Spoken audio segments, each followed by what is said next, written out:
story begins at the start of the Civil War.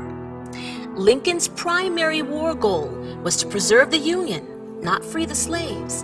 But as the war dragged on and victory eluded the Union, and moral, military, and political pressures began to build, debate about the best strategy for saving the Union intensified.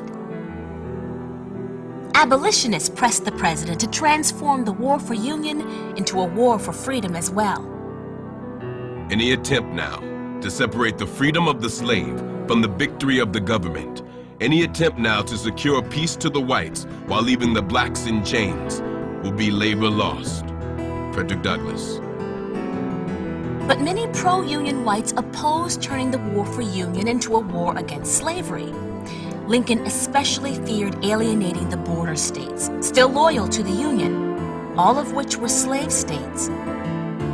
Would changing his war aim drive them out of the Union he so desperately wanted to hold together? Lincoln also believed the Constitution stood in his way. The Constitution implicitly accepted slavery in states where it already existed, and as a lawyer, he believed the president could not interfere with the property rights of slave owners in those states. In 1857, the Supreme Court refused to free a slave, Dred Scott, even though he had lived for many years on free soil. Chief Justice Roger B. Taney said a black man had no rights a white man was bound to respect. As a nation, we began by declaring that all men are created equal. We now practically read it, all men are created equal except Negroes.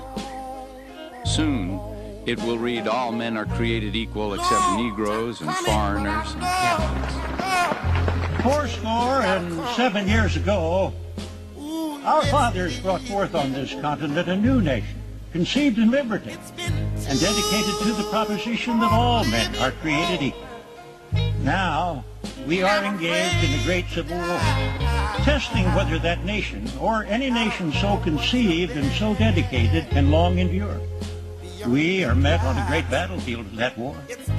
We have come to dedicate a portion of that field as a final resting place for those who here gave their lives that that nation might live.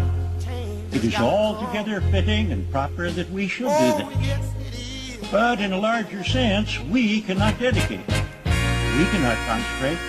We cannot hallow this ground. The brave men, living and dead, who struggled here, have consecrated it far above our poor power to add or detract. The world will little note nor long remember what we say here, but it can never forget what they did. It is for us, the living, rather to be dedicated here to the unfinished work which they who fought here have thus far so nobly advanced. It is rather for us to be here dedicated to the great task remaining before us, that from these honored dead, we take increased devotion to that cause for which they gave the last full measure of devotion. That we here highly resolve that these dead shall not have died in vain, that this nation, under God, shall have a new birth of freedom, and the government of the people, by the people, for the people, shall not perish from the earth. All we said to America is be true to what you said on paper.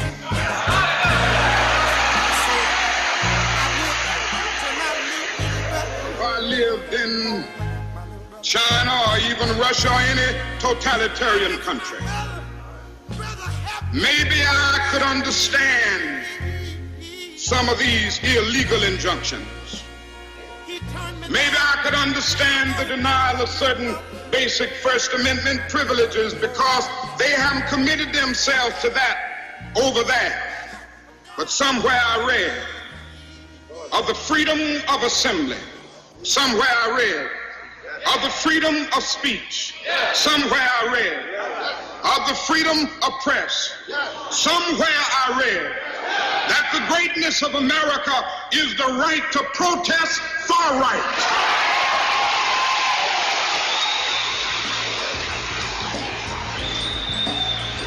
So So just as I say we aren't going to let any dogs or water hoses turn us around, we aren't going to let any injunction turn us around.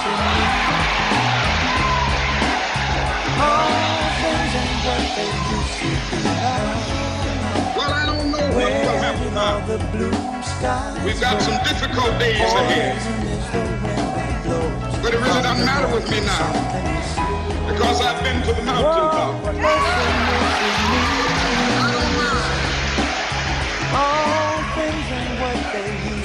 Like anybody, I would like to live a long life. Longevity has its place. But I'm not concerned about that now. The worst thing a man can do is nothing. I just want to do God's will. I got a lot of pictures of and He has allowed me to go up to the mountain. Doing something. And I've looked over. When we started And the I've struggle, seen the promised land. I may not get there with you, but I want you to know tonight I've been that to we the as a mountaintop. people Look will over, get so to the promised land. I may not get there with you, but you will get to the promised land. Just keep on keeping on. So I'm happy tonight. Yes, indeed. Things are changing. As a black man, the president of the United States, how do you say that to yourself? Black man, president of the United States. Oh, yes, there's a time